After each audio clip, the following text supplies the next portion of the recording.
What's up, people? Welcome back to my channel. It's your boy Santi. If you're already here, kindly smash the like button. If you're new, kindly subscribe to the channel and support your boy as I push my way to 10,000 subscribers. In this video, I'm going to discuss the talking point from Porto 0, Arsenal 1.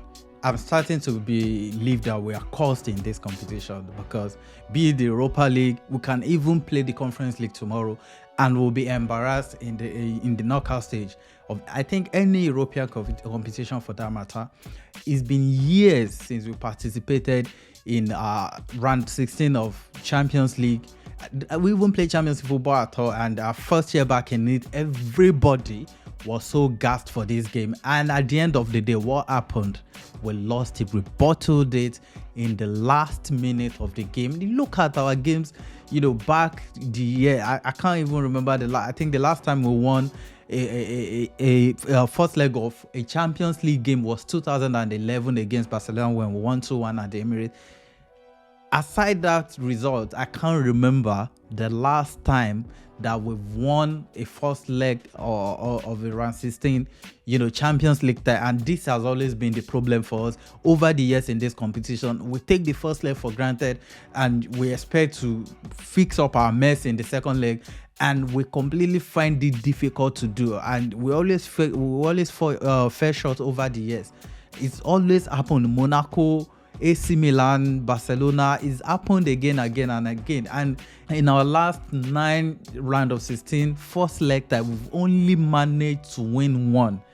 We lost 2-1 at Porto. We lost 2-1 against we won 2-1 against Barcelona in 2011, lost 2-1 against Porto in 2010, lost 4-0 against AC Milan after then, lost 3-1 against Bayern Munich after then, lost 2-0 the following year against Bayern Munich after then, lost 3-1 against Monaco after then, lost 2-0 against Barcelona again after that, and Bayern Munich again 5-1 after that, and tonight we lost 1-0 against Porto after then. The last time Arsenal have qualified for the quarterfinals, we overturned a defeat to Porto. I think that was in 2010 where we lost 2-1 against Porto and we won 5-0 at the Emirates. Eduardo scored I think a trick or something in that game.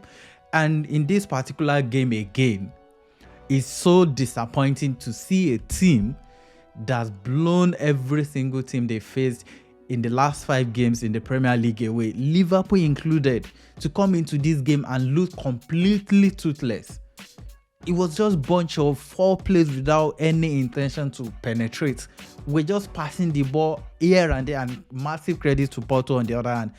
I think they are the most compacted team we faced this season. It was just impossible, to break them down. That midfield was so solid. Pepe at the age of 40 was top of his game, top defender. I was expecting, Martinelli to give him some Tory time, but Martinelli just couldn't do anything. That was a shameful performance. I'll start from Raya. Look, I've been saying this about Raya all season, and a lot of people feel like, because I've always defended Ramsdale through all these years, and the fact that Ramsdale has finally been replaced in the team, I'm starting to have an agenda against the guy that replaced him. That's not the truth. I'm not saying bring Ramsdale back into the team. My problem has always been, is this guy a proper upgrade on Ramsdale? We're talking about how he's a better player on the ball, and in that game today he had 53% pass accuracy. I mean, that's so poor for someone that we are trying to upgrade on when it comes to ball playing. And though I can't take that away from him, the fact that he's better than Ramsdale on the ball, but when it comes to the actual job of a goalkeeper, I can't remember one single game that David Raya has kept us in the game. Like, is our goalkeeper saving our ass today? Every single time this guy is called upon, to do the job of a goalkeeper, there has always been a question, one question or the other over. And I've been saying Ramsdale for me is a better shotstopper than this guy. And tonight again, even though I won't completely blame that shot on him, but for the first time you faced a serious shot.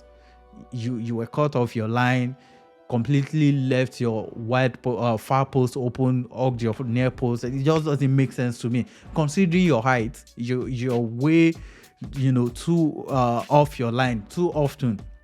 because that ball was still on the edge of our area and you were already off your line. So to concede that goal from that side, and he only made one save the entire game,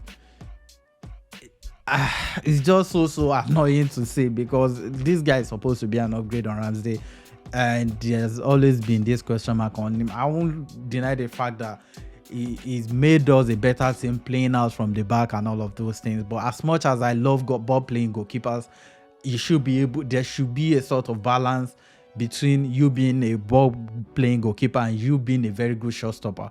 You don't have to be an elite shot stopper or a world-class shot stopper, but just be decent. Has David Raya been decent when it comes to shot stopping this season? No. And this guy is probably the most protected goalkeeper in the whole of the Premier League. Look at how many chances we considered in games over the course of the season, how many XG we faced this season. I think the lowest in the league. And still somehow we've managed to concede a lot of goals. It's just so annoying to see. And Saliba, as I said in my last video, Saliba really needs to wake up. We're so lucky not to concede early on in the game, where it was completely switched off with Kivior, and Galeno just came from behind to smash the ball, to smash the woodwork. And we're just extremely lucky not to concede on that. And even on the ball, it just doesn't really look confident. Gabriel, massive credit to him. On a day where everybody was completely off it, I think it was arguably our best player on the pitch today. Arguably. Personally, for me, he was the best player on that pitch today. Kivior struggled, picked up a yellow in the first half, and completely struggled throughout the game. Ben White tried his best, couldn't do much, couldn't influence the game, was in the midfield trying to help our build-up and everything, but just couldn't break the line or anything. And this game, I don't know, man. It's just so frustrating, this particular game. Declan Rice as well picked up a yellow card in the first minute of the game. I really couldn't do much, going forward. Just kept on defending, getting the ball, picking safe passes. No intent to take a risk, and I completely get that. If we're struggling to break them down, maybe we should try and pick the save options, try and keep the ball as much as possible, and go for the kill if we find the opportunity. But we couldn't even get a chance to go for any kill. A few times Bukayo Saka and Martinelli on the wing got the ball, they couldn't do anything. They couldn't cause any problems. It was just Martinelli. Before I even get there, Havertz as well was just there. Odegaard tried to make things happen, struggled the entire time to even have any real impact on the game. And Martinelli had a very, very poor game. It was just so frustrating to see. Look at the number and the fact that I played 90 minutes in that game. 0 shot on target, 0 shot off target, 0 shots blocked. Attempted 8 dribbles and was able to complete 3 dribbles out of 8 at 54 touches, 69 pass accuracy, made 2 crosses, completed 0, 0 long balls, 7 of 18 draws. That was below 50% of his draws won. Lost all his area draws, lost possession 27 times, committed 3 fouls. It was just an horrible performance from him tonight, and just so frustrated. Trossard didn't get any service, couldn't make anything happen with the little he got. Saka, on the other hand, tried his best, couldn't make anything happen. I just say, look, massive credit to Porto. They came into this game, had a plan, and we just couldn't break them down. And Arteta, on the other hand, I was expecting some subs to come in because we have Eddie. I know that bench was full of youth players, but we have Eddie on the bench. We have Reece Nelson on the bench, who I feel like is more direct than Saka. And you could have taken Saka off. We have Newcastle at the weekend. We're not winning anyway, so we're playing at our worst. So it couldn't have gotten worse with Reece Nelson and Eddie Ketia coming into the team. And you would wonder, offer these 2 guys 5 years contract when they were about to leave at the end of their contract. So if you can bring them on in games like this. Reece Nelson came on against Bournemouth last season and won us the game out of nothing. Got a winning goal in the 9 minutes of the game out of nothing. You could have gambled on that, bring them on in this game, and maybe they will make something happen just out of nothing. And it was just so silly. I was hoping, okay, worst case scenario, get a draw, come back to London, and right our wrongs. But now we've made the job extremely more difficult for us to do back in London, because, and this has always been the case with us over the years. And there's one more thing I would love to point out: the fact that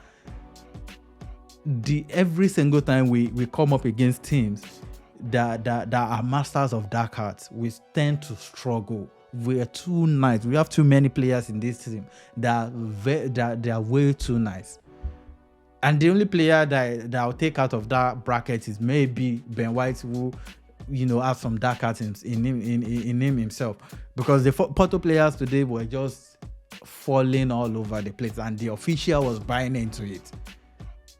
We considered 22 fouls in that game today, and I can boldly say half of those fouls was not even a foul, was just barely a touch, and they were already falling all over there. And the official bought into it, just kept blowing every now and then. The ball was in play for just barely 50 minutes, the lowest of any game in the Champions League this season. It was a terrible officiating, but I can't blame the entire result on the officiating, because we could have played better as a team.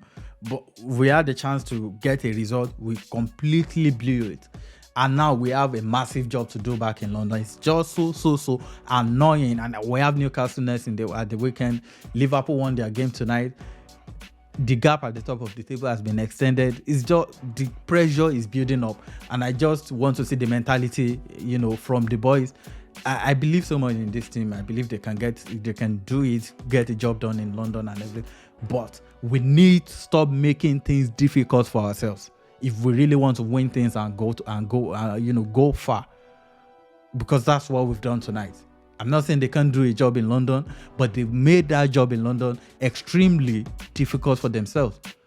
And it comes with additional pressure, if you ask me. Let me know what you think about the game in the comment section. Kindly smash the like button. It helps the channel, helps the video go far. And just let me know what your thoughts are in the comment section. I can't even ask who the man of the match was. But yeah, let me know what you think about the game in the comment section. And I'll see you on the next one.